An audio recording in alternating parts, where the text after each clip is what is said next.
Students, स्वागत है आपका हमारे YouTube चैनल में। आज हम भारत की खोज से सिंधु घाटी सभ्यता को पढ़ेंगे। इसके अंतर्गत हम पढ़ेंगे महाकाव्य, इतिहास, परंपरा और मिथक। प्राचीन भारत के दो महाकाव्यों रामायण और महाभारत को रूप ग्रहण करने में शायद सदियां लगी होंगी और उनमें बाद में भी टुकड़े जोड़े जाते रहे। नेहरू जी का मत है कि प्राचीन भारत के जो दो महाकाव्य हैं रामायण और महाभारत, उनको रूप ग्रहण करने में शायद सदियां लगी हों, कई साल लगे हों और उनमें बाद में भी टुकड़े जोड़े जाते रहे। इन ग्रंथों में भारतीय आर्यों के आरंभ के समय का वृत्तांत है।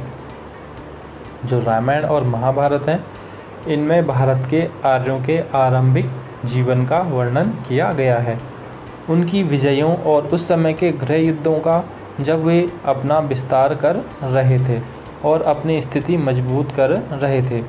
मुझे इनके अलावा कहीं भी किन्हीं ऐसी पुस्तकों की जानकारी नहीं है जिन्होंने आम जनता के मन पर लगातार इतना व्यापक प्रभाव डाला हो।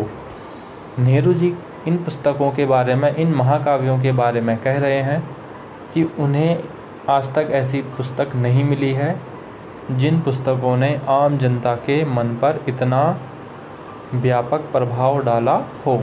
इतने प्राचीन समय में रची जाने के बावजूद भारतीयों के जीवन पर आज भी इनका जीवंत प्रभाव दिखाई पड़ता है। ये दोनों ग्रंथ भारतीय जीवन का अंग बन गए हैं। निश्चित रूप से आज भी रामायण और महाभारत महत्वपूर्ण ग्रंथ हैं। इनकी मान्यता देश के हर कोने में विद्यमान है। इनमें हमें सांस्कृतिक विकास और विभिन्न श्रेणियों के ठेठ भारतीय ढंग से एक साथ सामग्री उपलब्ध है, अर्थात उच्चतम बुद्धिजीवी से लेकर साधारण अनपढ़ और अशिक्षित देहाती तक के लिए। यानी जो ये पुस्तकें हैं, इनमें हर वर्ग की सामग्री उपलब्ध है या हर वर्ग के लिए इसमें सामग्री उपलब्ध है। वे चाहे कोई भी हो, चाहे कोई भी पढ़ा लिखा हो, साधारण हो, अनपढ़ हो, अशिक्षित हो, सभी में इनकी मान्यताएं हैं। इनके द्वारा हमें प्राचीन भारतीयों का वह रहस्य कुछ कुछ समझ में आता है जिससे वे अनेक रूपों में विभाजित और जात पात की ऊंच नीच में बटे समाज को एकजुट रखते थे। इन पुस्तकों से भारतीयों का वह रहस्य कुछ कुछ समझ में आता है जिससे अनेक रूपों में विभाजित और जात पात की ऊंच नीच में बटे समाज को उस समय के आर्य एकजुट रखना चाहते थे। उनके मतभेदों को सुलझाते थे। उन्होंने लोगों को एकता का ऐसा नज़रिया पैदा करने का प्रयत्न किया जो हर तरह के भेदभाव पर छा गया और बराबर बना रहा। भारतीय पुराकथाएँ महाकाव्यों तक सीमित नहीं है। पुराकथाएँ यानी प्राचीन कथाएँ।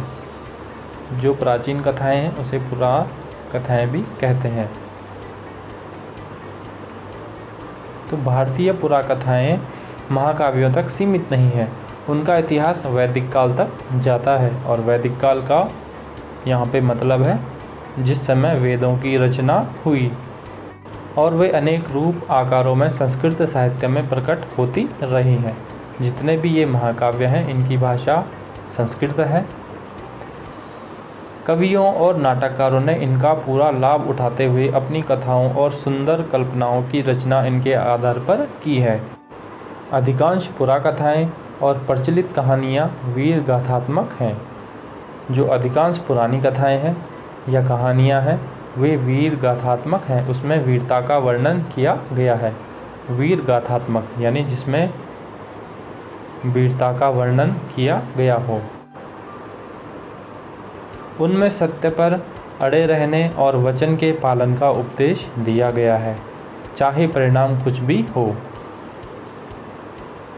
महाभारत हो, रामायण हो, उनमें यही कहानियाँ हैं कि जो नायक हैं वो हमेशा सत्य पर अड़े रहे, अपने वचन का पालन करते रहे।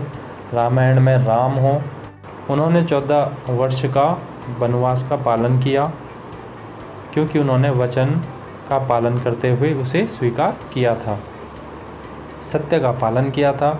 या महाभारत में हो तो उस समय की जो कहानियाँ हैं वह सत्य पर थी और उनमें वचन का पालन किया जाता था।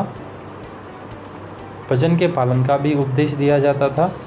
चाहे परिणाम कुछ भी हो, चाहे कितने भी परेशानियां हो, कितने भी कष्ट हों, वो उन्हें सहन करते थे और उन वचनों का पालन करते थे।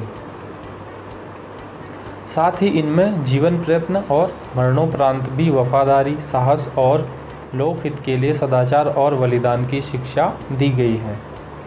कभी ये कहानियाँ पूर्णतः काल्पनिक होती हैं, अन्यथा इनमें तथ्य और कल्पना आपस में इस प्रकार गुंथे रहते हैं कि उन्हें अलग नहीं किया जा सकता और यह सम्मिश्रण काल्पनिक इतिहास का रूप ग्रहण कर लेती है, जो हमें यह भले ही न बता सके कि निश्चित रूप से क्या घटित हुआ, पर ऐसी बात की सूचना देती है जिसके घटित होने पर लोग विश्वास करते हैं। ये घटनाएं वास्तविक हों या काल्पनिक, जीवन में इनकी स्थिति जीवंत तत्वों की हो जाती थी, जो उन्हें रोज़मर्रा की ज़िंदगी की एक रास्ता और कुरूपता से खींचकर उच्चतम क्षेत्रों की ओर ले जाती है।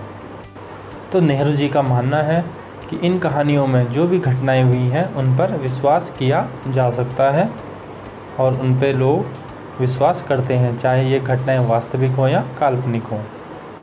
यूनानियों, चीनियों और अरब वासियों की तरह प्राचीन काल में भारतीय इतिहासकार नहीं थे। इसी कारण हमारे लिए आज तिथियां निश्चित करना या सही काल क्रम निर्धारित करना कठिन हो गया है। किसी भी ग्रंथ की तिथि को हमें निश्चित करना आज के समय में मुश्किल इसलिए हो गया है क्योंकि उनमें तिथियों का निश्चित कालक्रम नहीं लिखा गया है, या जिन्होंने लिखा है उसमें तिथियों का उल्लेख नहीं किया गया है। घटनाएं आपस में गुड़मुड़ हो जाती हैं। बहुत धीमी गति से आधुनिक विद्वान धैर्यपूर्वक भारतीय इतिहास की भूल भुलैया के सूत्रों की खोज कर रहे हैं। आधुनिक समय के विद्वान इन भूल भुलैया इतिहास की जानकारियों को एकत्रित कर रहे हैं, भले ही इनकी गति धीमी हो। कल्हड़ की राजतरंगिणी एकमात्र प्राचीन ग्रंथ है जिसे इतिहास माना जा सकता है। कल्हड़ एक लेखक थे जिन्होंने राजतरंगिणी नामक प्राचीन ग्रंथ लिखा और इसे ऐतिहासिक ग्रंथ माना जा सकता है। यह कश्मीर का इतिहास है जिसकी रचना ईस्वी की 12वीं शताब्दी में की गई थी। ईस्वी की 12वीं शताब्दी यानी कि 1200 ईस्वी।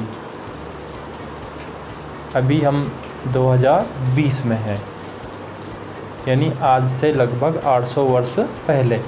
और यदि कहीं पर ईसा पूर्व आ जाता है तो ईसा पूर्व का यहाँ पे मतलब है ईसा मसीह के जन्म से पहले, और ईसा मसीह का जन्म माना जाता है 0, और 0 से 1, 2, 3 इस तरह से सन चलते आ रहे हैं और आज हम 2020 में हैं। तो इसे ईसा मसीह के जन्म के बाद जो भी तिथियां हैं उसे ईसा कहते हैं, और ईसा मसीह के जन्म से पहले की तिथि को कहते हैं ईसा पूर्व। राजतरंगिणी जो कि कल्हड़ के द्वारा लिखा गया ग्रंथ है, यह 12वीं शताब्दी का ग्रंथ है और इसमें कश्मीर के इतिहास के बारे में जानकारी मिलती है।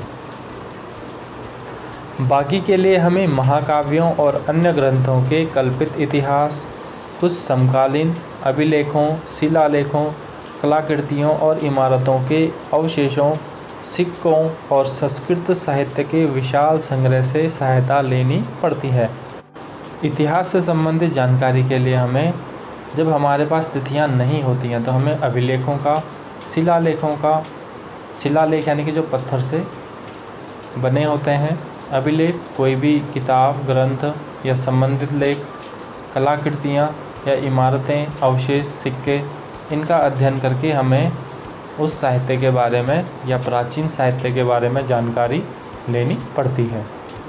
इसके साथ ही विदेशी यात्रियों के सफ़रनामों से भी सहायता मिलती है, और जब हमें किसी भी ग्रंथ की जानकारी एकत्रित करनी होती है तो हमें उस समय के जो विदेशी यात्री थे, जो उस समय भारत आए थे, उनके लिखे वृत्तांतों, लेखों या कहानियों का भी अध्ययन करके हम प्राचीन ग्रंथ की तिथियों को मालूम करने की कोशिश करते हैं, विशेष रूप से यूनानियों और चीनियों के और कुछ बाद में आने वाले अरबों के विवरणों से। तो प्राचीन समय में यूनान के लोग, चीन के लोग और बाद में अरब के लोग भारत में आए। कई लोग जो लेखक थे और यहाँ रहे, उन्होंने यहाँ जो देखा उसे लिखा, उसका वर्णन किया। इन लेखकों की किताबों का हम अध्ययन करते हैं। ऐतिहासिक बोध के इस अभाव का जनता पर प्रभाव नहीं पड़ा। यहाँ की जनता ने अतीत के विषय में अपनी दृष्टि का निर्माण उन परंपरागत वृत्तांतों और पौराणिक गाथाओं और कहानियों के आधार पर कर लिया जो उन्हें पीढ़ी दर पीढ़ी विरासत में मिली थी। ऐतिहासिक तिथियाँ चाहे हमें मालूम हो न हो, इसका हमारे देश की जनता पर कोई प्रभाव नहीं पड़ा, क्योंकि इस देश की जनता ने, इस देश के जनमानस ने इन वृत्तांतों को पीढ़ी दर पीढ़ी सुना और पीढ़ी दर पीढ़ी ये कहानियाँ, वृत्तांत उन्हें सुनने को मिली।